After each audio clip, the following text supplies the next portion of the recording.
Hello, Calling of Justice community. I'm Claudia Alec, and today we are responding to holiday gatherings in pandemic. Hello, my friends. We are here in the Calling of Justice community to give you some really fun pointers that the Producing in Pandemic crew came up with for awesome ways to connect digitally and remotely. But we're a transmedia practice. So, first, let's start with how to gather in shared physical space. I'm going to the CDC guidelines for this one, mostly because my strongly held advice is just don't do it. More than 1 million COVID cases are reported in the United States over the last 7 days. And the cases are continuing to increase rapidly around the US. So we think that the safest way for you to celebrate is to not gather with a bunch of other families. I recognize that the holiday that's coming up is one that is usually defined by having family members gather together in ways they don't normally gather. Don't do it. That's Claudia's advice. Let's see what the CDC has to say. Well, the CDC says that you should be keeping in mind what the community levels of what COVID-19 are, what your exposure would be during travel to get to someplace. Like, are you going to go on an airplane?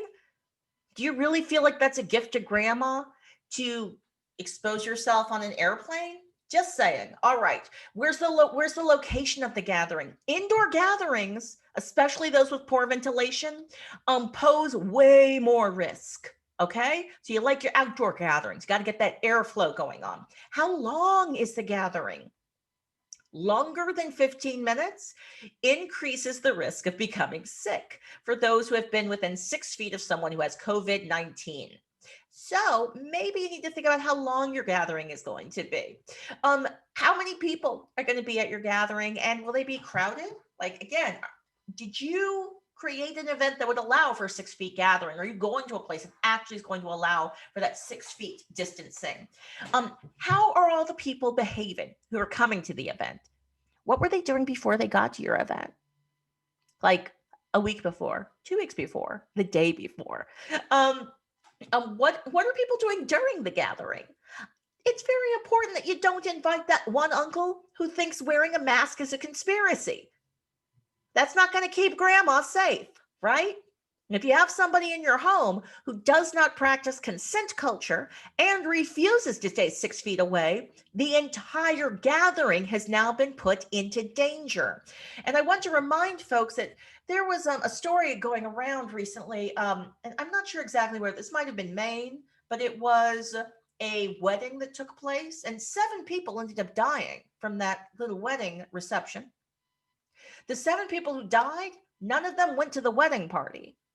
None of them got to go to the party. They were all the people who had stayed at home, and others got sick and brought it back to them. So the 7 people who died, they didn't get to go to the party. So maybe don't ruin somebody who didn't even get to go to this in-person holiday gathering. You got to remember what's happening on the holiday. We're gonna be finding out the story of this particular holiday for several weeks afterwards. But, and again, Claudia Alec and the Calling of Justice practice are strongly telling you avoid in-person gatherings with people who do not live in your household. Now, the CDC is just saying people with or those exposed to COVID-19 should not, and also older adults or persons with certain medical conditions like myself who are at increased risk of severe illness from COVID-19, or live or work with someone at increased risk of severe illness should all avoid in-person gatherings with people who do not live in their household. But I'm saying everyone should for the holiday. Just don't do it. But let's see what the CDC has to say, just because if you have to meet in a physical shared space, you can just check what's real. So go ahead, check what the COVID infection rates are in your area. Limit the number of attendees as much as possible. Avoid direct contact, including handshakes or hugs from people who are not in your household. Host an outdoor gathering rather than an indoor gathering. Make sure everybody's wearing their mask, but also don't have loud music playing. Avoid creating the circumstances where people will have to shout, because you know what happens when you expel air forcefully from your lungs out of your mouth? Water droplets from your body come with it. Ever been in the first row a concert of some amazing singers, yeah, it spreads. So maybe not have live singing where people are expressing their air forcefully from their lungs across far distances. Provide extra supplies for everyone. Have extra masks and never share and never swap. If you have extra masks, that's a box of new masks. And if somebody takes one of them, they have it forever. It's their forever mask. Have hand sanitizers that contain at least 60% alcohol. Have single-use towels in your bathroom. Have enough hand soap. Just disinfect everything. Touchless garbage cans. Wash hands after removing gloves. You gotta wear your gloves to take out the garbage, and you gotta wash your hands after you wash your gloves. Wash your hands, wash your hands, wash your hands. Treat the pets the same as all the human family members. So you can't let the pet interact with everyone, because then the pet is becoming a vector. Food, bring your own food. I know it's potluck. Avoid the potluckiness aspect of this holiday that's coming up. People will have to bring their own food. It needs to be, and if you must make an item that others would share, the CDC says wear a mask when you're making that food. We don't want your contagious macaroni and cheese. I don't want to catch a disease from your sweet potatoes. So wear a mask. But also, Claudia Alec is saying don't make food and share it with others this year. You know what? The CDC has a lot more advice, about travel, overnight stays, like, I'm just going to get out of this, though, because honestly, I'm in the same place that I was at the beginning of this, even after we started looking at those CDC guidelines. Don't do it. Do not have a holiday gathering where you are sharing physical space with people who are not part of your main household.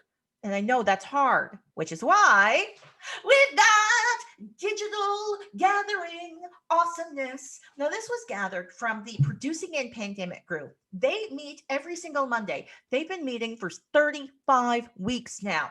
And this group, genius people, international, all over the place, coming up with the best practices, discovering the best practices of not only physically shared space, safely shared space producing, but also digital and remote space producing. So here we are with their list of suggestions. Virtual presents. Create a virtual gift art instead of something that costs money. You can draw a picture, and then you can take a photo of that picture and send it to someone. Have an online watch party. Platforms such as Netflix actually already have this embedded in. They rolled that out for the pandemic.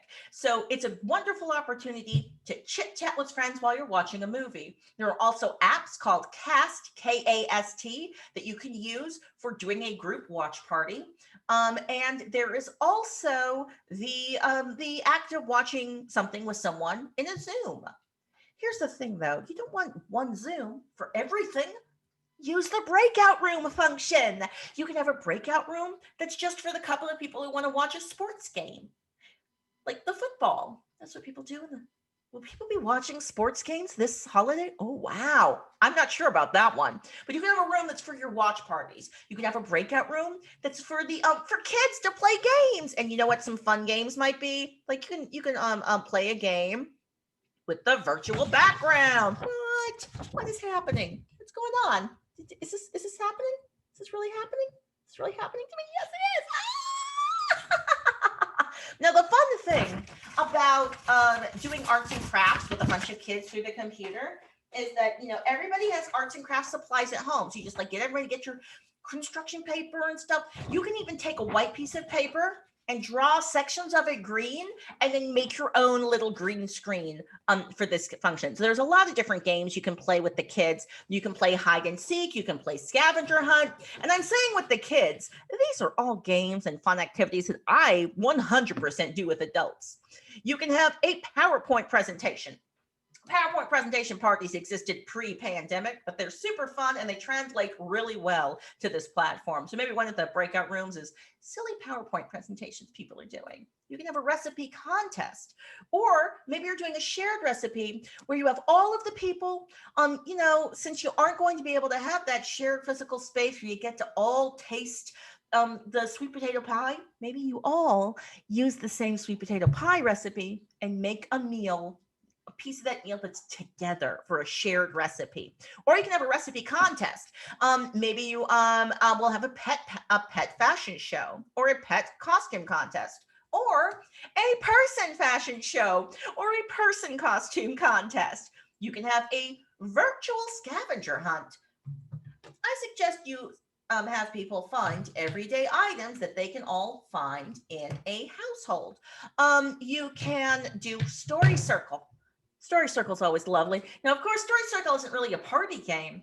It's a theater. It's a theater and social justice practice. Credit goes to Free Southern Theater, but it's a beautiful way to say, hey, everyone, take 2 minutes and share a story about something you're grateful for. Everybody, take a couple minutes, share a story, just go around the circle and nobody interrupts. You get to hear all those wonderful stories. It's a wonderful thing. You can have, there are conversation starter kits that you can purchase. One that was suggested by one of our members was the Skin Deep. You can go to theskindeep.com to get that. Now, of course, I'm not a big fan of having to buy stuff for gameplay. So I'm like, play scavenger hunt. To play that game where everybody like writes the names of like celebrities or something and they pick it off of the thing. There are all kinds of things that you can do that will not cost you money, but some things do cost money. For instance, you might want to go online and play video games together. Some of you might have platforms already purchased that will allow you to do that. Maybe you got that new Xbox 5, or you have a gaming family and you're able to log into the same area to play games together. If that's not the case, though, there are some games that you can purchase for a PC, such as Among Us, that you could play with others. There's also, if you went to the online game place called Jack, You Don't Know Jack, only one person has to purchase the game, and then you get a code, and then you can have an entire family using the Zoom playing the You Don't Know Jack game together as a big group. That does cost a little bit of money, though. So like I said, I like to play like scavenger hunt. I like to play charades. I like to play the games that don't cost any money. If you're using the platform Discord, it's free and has a video game screen sharing function where you can share screen and also group play video games on Discord, and it's not being streamed live for like a large audience. It's just for you and your private gameplay. This is a little different than, say, using Twitch, which is generally a site where people are streaming their video games for large audiences. You can go to Twitch, though, and go to their thing called Twitch Sings to play karaoke. You can host your own private karaoke party on Twitch Sings. That platform is shutting down. Just the, I guess not the platform shutting down, the extra Sings platform is shutting down. So at the end of the year, according to Twitch, you will no longer be able to do the karaoke with your friends. So I say get in on it now and get some of your group fun singing. You can even make cartoon avatars. It's very silly, very fun.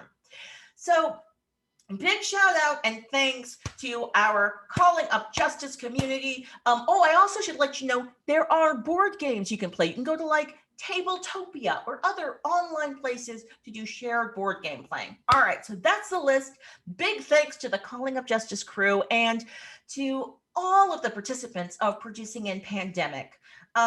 We here with Calling Up Justice deeply believe in connection and in gathering and in the ability to do that remotely through a digital interface. And we want you to be safe.